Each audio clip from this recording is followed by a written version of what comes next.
Network Entertainment. Welcome to Lecheng Pag-ibig To. New episode every Wednesday. Another episode of the podcast, and before we even begin, I just want to thank everybody who has been commenting. Alam mo, ngayon lang natin na-explore, aminado ko, yung comment section ng podcast natin. It's fun.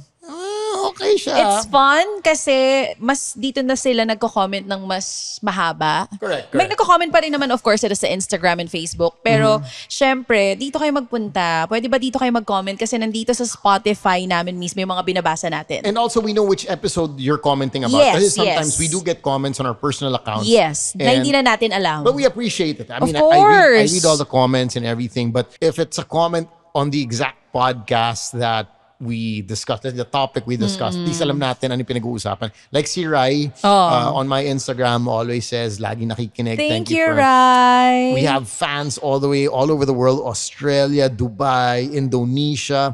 Ito pa from the South, Saudi. Thank you so much. And UK, ito pa. And they appreciate na para tayong a slice closer to home. Oh, ang sarap marinig nun. Oh, pero sige, let's get some of the comments of this episode na the toxic workmate to be specific. Oh, naing ko na. Nabanggit mo, Australia, Jello Arayata. And then si Tin, sabi niya, grand eyeball ba? Because we're talking about ng grand eyeball nating lahat. Kung 6 saan, months in the planning. Wala pa rin baka date. umabot ng 1 year. Kung saan, gusto namin nandun kayo, magla-live recording kami ni Papi. And then, sabay-sabay tayong, pwede ba, magkape o mag-inuman? Kayo mag-suggest, you I think want coffee coffee would be date good. with us or beer date Kasi with us? Coffee, wow! Ang tanda ng coffee. yung feelings ko kasi lumalabas pag may alak eh. Ay, mas gusto namin yun. Baka yung Oo, truth actually, lumabas. alam mo gusto kong gawin yun na panood ko sa TikTok kasi may trending video ngayon. Ito ba, Yung nagbe-makeup, tas umiinom sila ng gin, yung yung ganyang Gin kalaki. something, oh. Yung gin, tas lalagyan nila ng iced tea or juice drink. While doing their makeup. Sabi ko, parang maganda gawin to with Sama. Pero magkanta tayo ng sponsor ng alak. Oo. Marami. Sponsor ng alak. Tsaka itong tawag dito. But let us know kung anong trip Kung ano nyo. mas trip nyo, coffee or beer date. Sabi ni Tin, Grand Eyeball 1 Ayala, accessible sa MRT sa mga magko-commute certified halfway bukod sa Mega Mall. Super relate sa episode today. Ito yung The Toxic Workmate Culture. Sabi niya, lalo na yung credit grabber and Jollibee, bida ang saya. Hayaan mo sila when they steal your work idea, project, hayaan mo na. Ilabas ang popcorn and watch them go down with the ship. Proven and tested na to. Also, si Luther Lau has been missing pag-ibig issues. Namimiss ko na rin yun. We have been doing a lot of life issues, but we are gonna be doing love issues. Don't Because worry. we're basing it now on the letters na natatanggap Correct. namin. So, maghahanap tayo ng letter about love problems naman. Very soon, mapapakinggan nyo yan. Marian says about having mga negative workmates or workmates na pasikat or whatnot. Yun. Honestly, we cannot control our environment, and I'm also agreeing with this. No, what we can control is how we react to people or situations. Definitely. I agree with Sam. We go to work.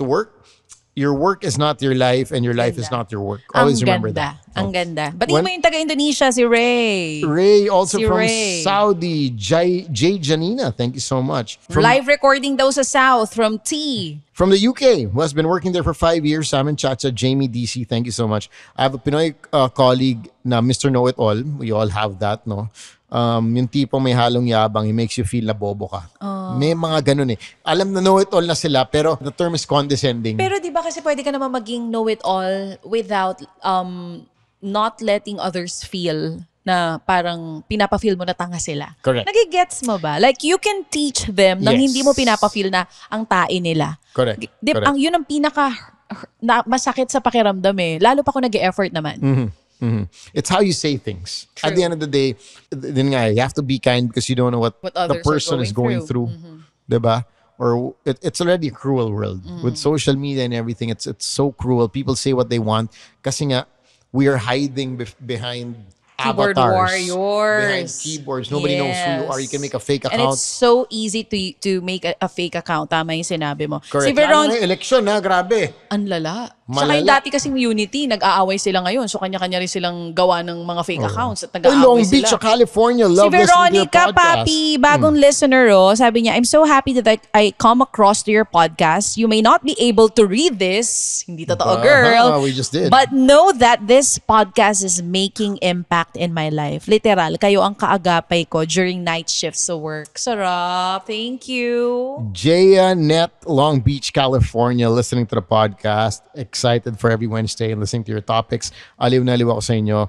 Thank you so much. We have so many other messages. We're gonna try to get to them sa next episode. But, Canada pa. But dumating. now- But now, let's get to our topic for this episode. Alright, meron tayong letter sender dito na pakiramdam niya sa daming mamaru, as in mamarunong on social media, feeling niya worthless mom siya.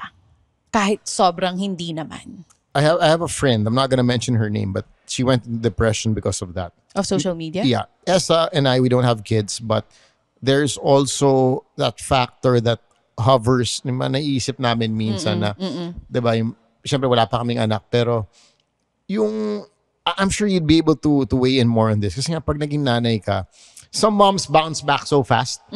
Whether body-wise, mental state, work-wise. Oo. Hindi lang yung bounce back, hindi na naman katawan yun eh. Hindi lang.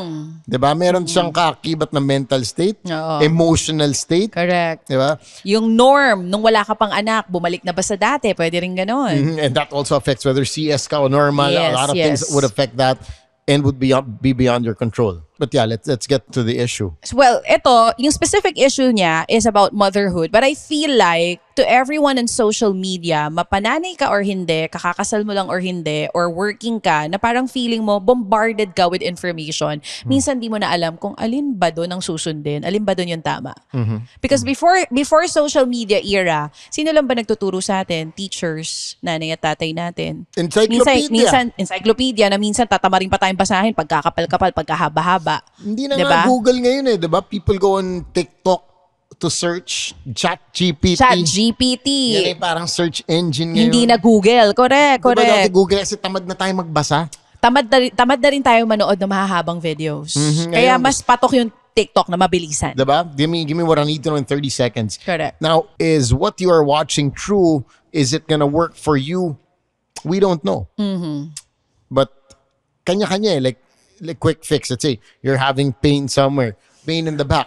Kung ano, hindi mo alam kung alin yung totoo, alin yung hindi. Kasi nga, hindi naman tayo doktor. Porque may nararamdaman ako sakit sa balakang ko. Ayun talagang example mo. Pain, Talagang yun, talagang pain on the back, ha? makakatirahan tayo. Pero yes, oo, Sam, nag-YouTube ako. Tinignan ko kung anong stretching ang dapat gawin. Or what you did wrong. Yeah, You yeah. experience a pain. Like my wife is such a, every time may sakit lang siya sa ulo, sakit dito. Always. Google. TikTok. Seryoso? Oo, tapos I oh really my tell her. gosh, really? And Cute. there are so many people posting so many things. We have to be careful with what we watch or what we see on social media. Kahit hindi TikTok, kasi sometimes may mga nagtuturo, lalo pa kung sa mga sakit-sakit or pain, na baka hindi tama. Let's be specific. Pwedeng tama, pero meron ding fake news dun eh. Let's be specific. This whole Ozempic thing. Diba? Ang daming gumagamit ng Ozempic. Sa TikTok? Wala pa ako You napapanood. type it on TikTok, you will see thousands and thousands of And people. there- This is what happened to me when I Here used in the Ozempic. Philippines? Even in Pero the kasi Philippines. bawal yun. No! Hindi It's mo so- siya pwedeng bilhin if you don't have diabetes eh. But- Hindi ka naman dapat piniprescribean yan kung wala kang Ano diabetes. tayo magagawa? Nasa Pilipinas tayo. Walang ginagawa in government officials Wala. to Kami stop it? There are doctors there. You can easily get whatever you want in the Alarming. Philippines. Alarming. This has been going on. Kung ang bulag nga, Kasi, nagkalisensya sa if- Pilipinas. Parang Diyos sa akin ko. lang, if you're doing something na alam mo hindi dapat, tapos popost mo sa social media, di sila natatakot? Na, Hindi, parang, kasi I mean, Ozempic, binili mo kung wala kang diabetes, tapos pinost mo sa social media na yun yung ginamit mo, teka, may problema tayo dun. Kasi nga, hindi naman siya binibenta kung kani-kanino. I guess in the Philippines, mas tago. Pero sa States, they're very open about it. Okay, this is my Ozempic And journey. it's okay in the States? Yeah. You can Kasi doon- buy it sa yeah. drugstore with no prescription? I think there are doctors in Whoa. drugstores. It's so easy to get prescription medicine over there. Tama, napunta na tayo sa Ozempic. Kasi nga, Hindi, kasi- isa yan sa mga patok Na parang Pampapayat. on social media, pampapayat, di ba pampapayat, pang diabetes lang ba? Eto nga, diba, Star Magic Ball. Parang nagkaroon pa ng mga comment, sino dito ang mga diba, Bakit same tayo ng utak? I-message sana kita Papi, sino-sino dyan ang mga nag-Ozempic at hindi? Pakisend sa akin yung pictures. yun nga hindi kasi ako. At the end of the day, that's their body. Correct. Kung ano man ang gusto nilang gawin dyan, i-take nila dyan, katawan nila yon. But for me nga kasi, ako, no quick fix lagi sa akin. Ako Agree. na to Agree. Na-tempt din ako to use it. Pero buti na lang may asawa ko na sinabi sa akin, Bakit? ang quick fix, kung gusto mong pumayat, Yeah. paghirapan mo. Ganun And siya. And like the side effect. Yun nga, I was gonna get to that. Yung bounce back Sige, Yes. you might get thin for a while kasi quick fix, like you mentioned, diba? It's like parang gulong na flat. Diba, lalagyan mo sa salpakan mo lang ng pang-remedyo. Oo. Pero mapa-flat ulit. No, flat din ulit yan, no? But like with you, you're into sports, you run, you cycle. Even, and this is what I noticed, no? If you do that, you put in the time, you put in the work, you put in the effort, kahit na you slack off for like 3 weeks, 4 weeks, your body will not go back right away to that. Kasi yung muscles na na-build mo, nag-a-act pa rin siya for you Correct. Kumbaga kahit bakasyon ka, may pondo ka. Oo. Naka-prepaid ka. Agree. Not like, let's say, a quick fix. Before liposuction is a big thing. Remember, before the whole Belo explosion, bakit ba talaga sumikat si Belo? Because of lipo. Diba? Aminin natin, guys and girls, that was the quick fix before. It was liposuction. Ngayon, mas madali na. May mga medicines na pwede mo inumin. Ngayon, exactly. Non-invasive na. Yun na nga, ngayon, nandito tayo sa non-invasive era. You don't have to go under the knife, whatever. It makes it a lot easier. Is it safer? We still do not know until today. But yun nga parang lahat tayo attracted sa quick fix. But the long-term effects, we Hindi don't natin know. alam. But we have seen people already na tumigil sa Ozempic, yung bounce back nung Bumalik weight. din sa dati. Hindi lang bumalik, times 2. Oh my. So, I think isa yan sa mga perfect example ng bombarded tayo with a lot of information online na sometimes hindi na natin alam kung ano ba yung dapat sundin, ano ba yung legit, ano ba yung hindi. I also would say na Kasi totoo kung yan. isipin mo to, nakikita ng mga tao na, uy, effective kay ganitong tao, share niya. Correct. So parang ikaw, maingganyo ka minsan kahit hindi mo sure kung okay ba talaga. Tsaka sa dinami naming diet, di ba nauso yung South Beach diet, no carb diet, intermittent fasting, may high protein diet pa ngayon. Di ba ngayon counter macros, I know, right? Microsoft. Dati naman, kakain lang tayo pag kung ano nandyan, yan na yun. I like what you said na it works for some people doesn't mean it's gonna work for you. True. Pero since yung barkada mo gumana sa kanya and marketing would still the word of mouth from your friend would always still be the best marketing tool. Kasi pag sinabi ko sa'yo, try mo to, okay to. Oo. Over, looking at some influencer, pag sinabi sa'yo, diretso ng kaibigan mo, Mas maniniwala ka. game. Agree. Diba? I like what you were saying. It gets so confusing. Yes. Kasi, And sometimes, parang hindi mo na Tiring. ma-filter out yung unsolicited advice. and it gets so online. tiring. And it gets so tiring. It is tiring. And speaking of tiring, saktong-sakto yan kasi tired na at pressured na si letter sender. So yung name niya is Mika. Sabi niya dito, hello Chacha and Sam. May letter sender tayo by the way guys. Naiiyak na lang ako minsan sa sobrang pagod at pressure bilang isang working mother. Alam niyo ba yung pakiramdam na kahit anong gawin niyo, parang may mali pa rin. Parang ang hirap maging nanay ngayon sa era ng social media. Dati, nung panahon ng nanay ko, simple lang naman. Kapag may problema sa pagpapalaki ng bata, tatawag lang siya para humingi ng payo sa lola ko. Minsan nga, kahit yung kapitbahay na may 7 ring anak, okay na yung tips eh. Kumbaga, ang napaghihingian lang ng advice ng mga nanay natin are nanay din nila or yung mga kapitbahay na may anak din. May Yun yung chismisan, sinasabi niya. chismisan. Correct.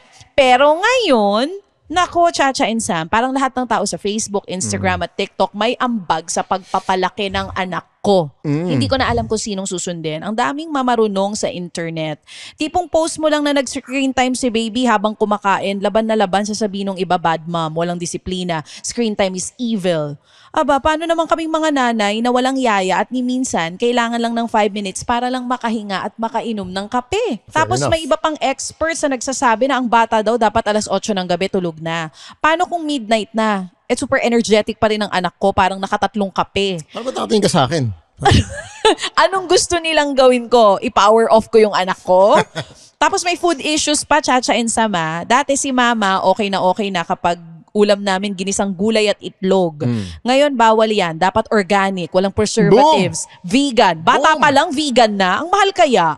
Nakakalculate ba nila ang presyo ng broccoli na fresh at farm to table? Tama, broccoli na. Broccoli? Nawala na yung isang broccoli. Correct! Sabi niya, ang masakit pa dito, kapag hindi mo sinunod yung mga mamaru online, parang sinampal ng komento sa social media na hindi mo naman mahal yung anak mo. Eh di wow, parang sila lang ang nagluwal sa anak ko. Nakakapagod na. Minsan naiisip ko, mag-deactivate na lang ng social media para tahimik yung mundo ko. Pero paano naman yung mga memes at videos na nagpapasaya sa akin? Chacha and Sam, paano ba i-handle yung ganitong pressure? Paano ba wag magpa-apekto sa mga mamaru na akala mo sila lang ang may PhD sa parenting? Hey there! Alex Calleja here. Bakit ako nandito? Kasi gusto kong ipaalam sa'yo na may podcast din ako. It's called Punchline with Alex Calleja. I talk about everything. Serious, happy, sad, pero sa dulo, may punchline or may comedy. Again, it's Punchline with Alex Calleja. Available on Spotify o kung saan ka man kumukuha o naikinig ng podcast. Namumukhaan kita, nilista ko pangalan mo, kaya see you there. Ang hirap na nga ng buhay, nag-uunahan pang husgahan yung pagiging nanay mo. Kaya ito na lang gusto kong sabihin, mga mamaru, chill lang. Hindi porket hindi ko sinunod ang parenting tips nyo, mali na agad. Iba-iba tayo ng sitwasyon at anak, hindi pwedeng iisa ang parenting style at formula. At effective yan para sa lahat. Minsan gusto ko nga sabihin sa kanila, guys, chill. Anak ko to. Hindi naman ako influencer, so wag nyo akong i-judge. Yun ang sinasabi niya. Tulungan nyo naman ako, please. Minsan parang gusto ko na lang magtago sa banyo para magpahinga kahit 5 minutes lang. Si Mika. Before we answer that, I remember kasi there's like, we're talking about comments, people who have a lot to say, have something to comment on this and that. One of the comments that we often get, at least before kami ni Esa, was, wala pa kayong anak.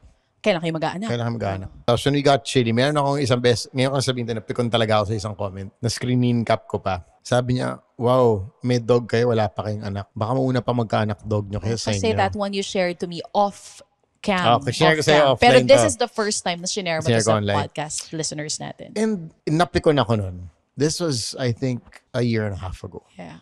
Kasi for me, parang, okay, bakit kayo nagpe-pressure sa amin? Ba't kayo may say? Na kami magkaanak? Kayo ba magpapalaki ng bata? Kayo ba magbabayad Papatuition yan? Kayo ba masistress sa puyat sa pag-aalaga? Correct. And like say, for my wife, Reza, katawan nyo ba yung magdadala ng baby? I know it's, some people mean it in a nice way na parang, ba't wala pa kayong anak? But yung mga comment na mag-a-add ka pa ng isang linya na pa, mag-una pa yung aso niya magkaanak kayo sa inyo. Grabe. Parang Pero hindi yan fake account when you check. It's not a fake account. My God. My gosh. And Pati nyo sarilinin yung mga ganyang comments. I was on the verge, na screen cap ko na. Popost ko na dapat to, na parang, kung sino, To I don't call the even know you. attention. Oo. I don't know you. Sometimes when we're hurt, we want to get back. Oo. And you feel like, pag pinost ko to, patay ito sa followers ko. Correct. Pero minsan kasi, 90% of the time, pag pikon ako, may off mode. Magde-deactivate ka muna. De-deactivate ako. Bukas, doon ako Doon ka maglalabas. or doon kayo judge kung post ko pa ba to? Okay. Kumbaga, may time ka muna to pause na medyo mahaba-haba and then kinabukasan, doon ka magde-decide if dapat gawin pa. Kung hindi pa rin ako nakatulog dahil sa comment na yun, malamang inaway ko. Fairness, bongga yung anger management mo. Oo. In fairness. Pero sa akin, malayo ka sa road rage. ay! Oo, malayo. Malayo tayo sa road rage. So, the next day, I just realized na what benefit would it do to me if tinira ko siya online. Kung papatulan mo. Pero I realized now, why I wanted to get back at her, at that comment, was not to get to her. It was supposed to be a post, pinost ko sana, as not really a lesson, as a notice to everyone na, guys, this is not right. okay. Yeah. This is not okay. Sana. It's not to... Kahit tinakpan mo yung pangalan. yun, exactly. Hindi to pinpoint this particular person na siya yung nagsabi nun. It's the whole idea that's wrong na, alam mo yun, It's not okay for couples na tanungin nyo kung kailan. It's okay, pero... Ako parang for me, lalo kung di mo close. Yun, exactly. I don't think it's okay. It's not okay. Yung iba nga minsan hindi alam na hindi tama na i-comment yung, "Hoy, tumaba ka." Or, di ba, you don't know, may pinagdadaanan yung tao. Exactly. Or let's say may medical condition. Sometimes may mga couple na what if ang tagal na nagtatry tapos bibigyan mo ng Correct. comment ng ganon. That's why no April Hindi Fools masasaktan, di ba? Mabasa mo April Fools din, dami nagparang notice the day before na be careful with your jokes about pregnancy, True. about this, about that, kasi you never know what some people are going through. Amen. So let's go back to Mika's situation. You're a mom. I guess you'd be able to weigh in from a mom's perspective dito sa mga pag-comment ng ganito. Have you ever received negative comments about your parenting or? Meron, for sure. Kasi I post my kids online. Correct. Merong mga ganon, pero hindi na kasi ako masyado. Saka minsan binubuli mo si ano eh. Sino? Si Lexi? Si Lexi, di ba? Na yung mga Grabe yung binubuli, baka maniwala sila. Hindi, ay basa ko sa yung comments eh. Di ba? Yun yung ginagamit na term. Ito yung joke bully na parang, alam ko kasing mas love niya talaga yung daddy niya. Correct. Girl. Well, lahat sila. Even the youngest one. Daddy's Akala ko pag girl. boy na, mommy's boy na. Hindi. Daddy's Si Mike boy. pa rin. Sa edad na to na 10 months, si Mike yung, pag nagsalita si Mike ng love, yun talagang yung mukha ng bata nagla-light up agad at that age. Anyway, yes, may natatanggap ako mga social media comments na hindi maganda about how I raise my kids. Kaya pinaumiyak minsan si ano, Lexi, di ba? And I think I've gone to some Meron ako some mga of your nakikita doon na comments. hindi dapat ganyan. Na Nabasa bakit ko mo yun sa- inaalaw. Right. Meron akong kinomentan one time na parang that's what you see on social media pero that's not what kung paano namin Happens. siya palakihin. What 100% of the time ay ganyan. Hindi nyo nakikita kung paano ko pagalitan si Lexi. Hindi nila nakikita kung paano ko pagalitan yung mga anak ko. Because I don't post everything that happens to us online. So, ngayon, na-realize ko na, when you post your kids online, dapat ready tayo. Whether mapa-influencer ka or hindi, number one, dapat ready talaga tayo na may mga tao na hindi alam kung paano itiko ang bibig nila, may sasabihin talagang hindi maganda. Kasi pinost mo When eh. did Kumbaga you open na siya decide- for public. But it's not, I mean for me, di ba dapat lahat ng tao aware naman na anak niya yan, dapat hayaan natin siya kung paano niya palakihin yan. Pero I guess not all people are like that. This is quite interesting for me, no? My brother, yung pamangkin ko, si Alonzo, Yes. I remember na no posting. Until now, he still does not have a social media account. Okay. And he's already 10 years old. At what age, and I see some people as well, na hindi pinapakita yung Oo, mukha. parang papakita may baby. Salvador, di papakita yung mukha. Never pa pinakita yung mukha ng Correct, baby. diba? Paano may baby, tas either And emoji. there are parents na never talaga pinost online yung mga anak nila. And totally respect kung ano man yung gusto nilang gawin. Kasi Correct. anak nila yun eh. Correct. In your personal in your case, what made you decide to post and at what age did you post your baby? Wow. Or pagka panganak post agad? Nung kay Sab noon, wala pa naman. Okay, I mean, of course, 2009 yun. hindi counted si Sab kasi Pero, medyo adult na talaga. I mean, teenager na siya. pareho eh, no? Nasa ospital pa nga lang kami, na-post ko na yung, Na-post mo na. ko na eh. So, for me, number one, main reason ko is for memories. Okay. I always look back on Facebook memories. So, if naka-add kayo sa akin on my personal account, yung personal ko talaga na friends lang, yun nandun, mas makikita nyo, mas marami akong post doon about my kids compared to my social media account na yung nakikita For ng public. Yeah, for the public. Oh. Meron pa akong sariling folder ng mga bata na ako lang nakakita, naka-only me. Sinisave ko lang lahat ng videos. Wala tayong pambayad ng Google Drive eh. Tsaka iCloud. Pero yun for me, memories talaga number one. Second, di ako magpapaka-impokreda dito. Kasama din doon yung branding, packaging mo. You're a mom. May mga clients na kukuha sa'yo because you have kids. Correct. So, I think that's two of the main reasons kung bakit nandun, kung bakit pinopost ko on social media yung mga bata. Pero siguro if this is not the kind of work that I have, baka mas lesser talaga yung post ko about them. Have you ever had negative I'm sure you remember some of the mean negative comments na sinabi about you or your kids na medyo napareact ka? Have you ever reacted? Pag sa akin, okay lang. Pero si Sab kasi minsan may nababasa siya na, Mommy, may comment about me na ganito, oh. Nung Okay. super, Ano siguro ginagawa mo? 7 years old pa lang siya. Okay. Mommy, brat daw ako. Ano 7 ginagawa mo? years old si Sab no, nakakaloka. 7 or 9 years old. Oh. Hindi ko pinapatulan. Kasi I feel like pag pinatulan ko, mas pag in-engage mo, mas haba eh. Parang tinanggap ko na... Mahaba pasensya mo kung ganun. Tinanggap ko na kasi na dahil pinili kong i-post yung mga bata, Correct. may positive, meron ding negative comments. But I'm just happy na syempre, yung nakikita ko sa ngayon, most are positive. Siguro may isa or dalawa lang. Pero ganun naman ganyan. Like even if you have like 100 positive comments, pag Ang may lagi mo isang mapapansin. negative You dyan, always say that. boom, Agree. papansinin mo yan eh. Agree. Ito kasi sa issue nitong letter sender natin, it's not just about the comments. It's also the information she sees online na about parenting. And I can agree to it na ang dami kasing eto gawin mo, ganyan gawin mo. Itong no screen time, ganito. nauuso ngayon yan yung no screen time. My kids have screen time Oh. kasi unang-una sa lahat, hindi naman lahat ng anak ko isang anak, isang yaya. Okay. Okay, so there are moments na minsan pag pagod ako, siguro mga 20 minutes. Sa isang araw, siguro may ganun sila, 20 minutes. Si Lexie minsan isang oras. Si Sab, mas hindi ko sasabihin hindi ko na monitor, pero nakikita ko, mas kaya niya kasi i-handle yung sarili niya eh. Wala nga siyang Instagram ngayon, nakabura yung Instagram app niya mismo.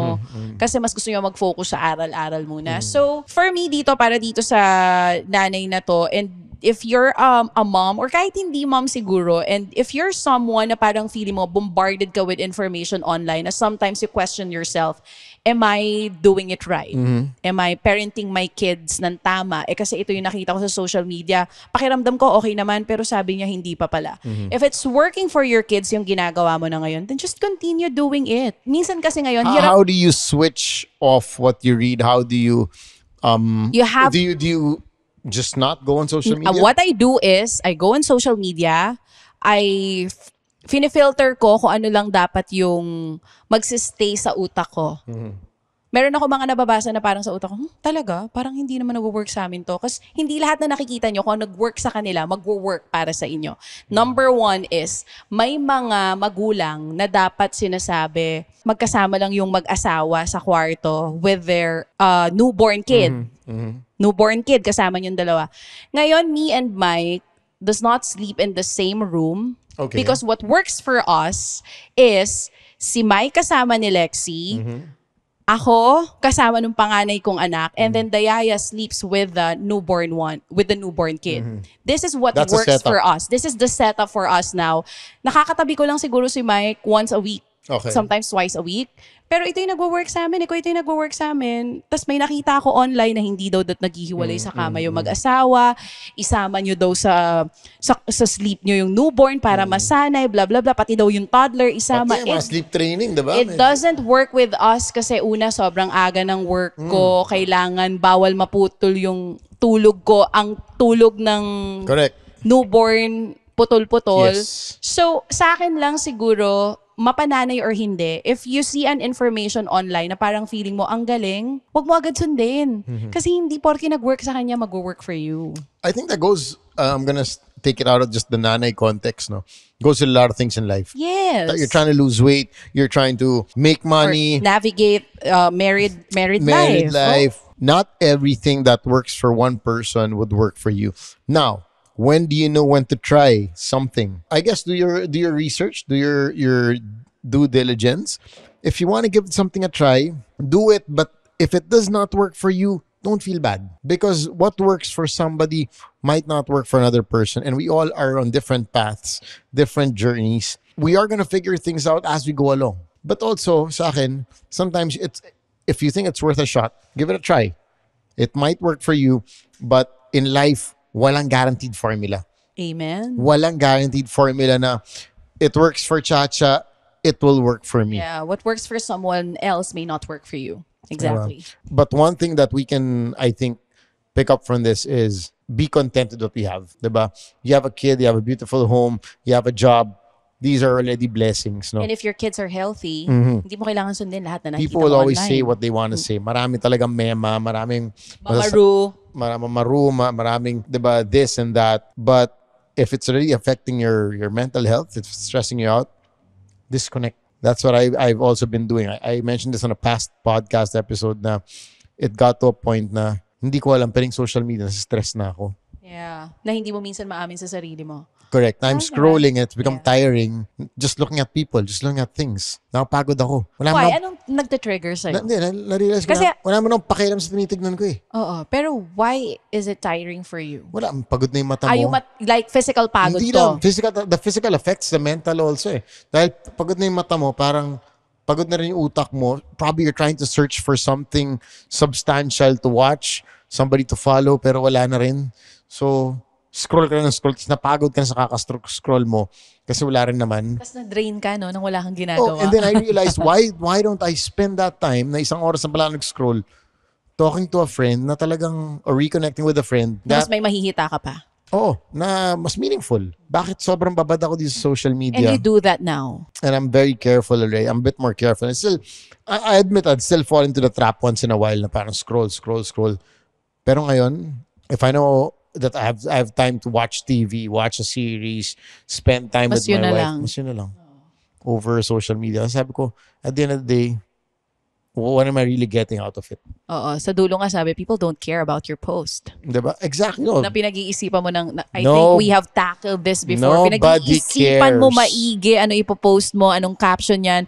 Tapos sa dulo, do they really care? Ilang likes, ilang views. Yeah. Maybe, for like a few hours. Oy, ang dami views. Trust me, by tomorrow, there's gonna be another post. You're probably gonna be posting another thing. And for me, at the end of the day, it's okay to be more yung likable ka in person. Kaya ang daming like ng post mo, pero hindi ka naman talaga gusto ng lahat na nakakahalubilo mo. So, diba, baka ganun naman tong si pressured and tired mother. Though nakakapagod naman talaga maging working mom. But sometimes Pagod kasi, ka na, huwag mo na dagdagan. Wag mo Oo, dagdagan ng yun na pagod yun. mo. Oo. Give yourself some grace. You're doing a Yes. great job. Feeling ko, kulang tayo sa ganun eh. Like, kulang tayo na itap yung sarili Alam mo natin at the bakit? back and say, Kasi puro tayo compare. exactly. Puro tayo gising. Compare. O hindi mo na Galing. napat sarili mo sa back. Hindi natin nabibigyan ng grace yung sarili natin that we are doing an amazing job. That what we're doing is okay. Your kids are healthy. You have a job. Meron kang bahay, meron kang asawa na okay. Di ba? Maayos naman yung trabaho mo. Nakakakain kayo ng 3 beses sa isang araw. If kung ano man yung style and parenting formula nyo ngayon nagwo-work para sa inyo, then why change it? Do Diba? what works for you. Do what works for you. Agree.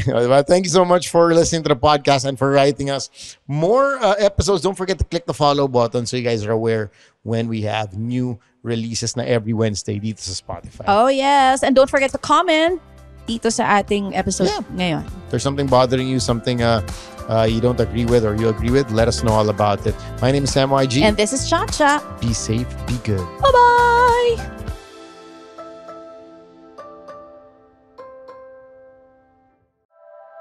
The opinions of podcast creators, hosts, and guests are not necessarily reflective of the official stance of the Pod Network Entertainment, its hosts, or other network programs. The content created by the people behind the podcast is personal and not meant to harm any religion, ethnicity, group, organization, company, or individual.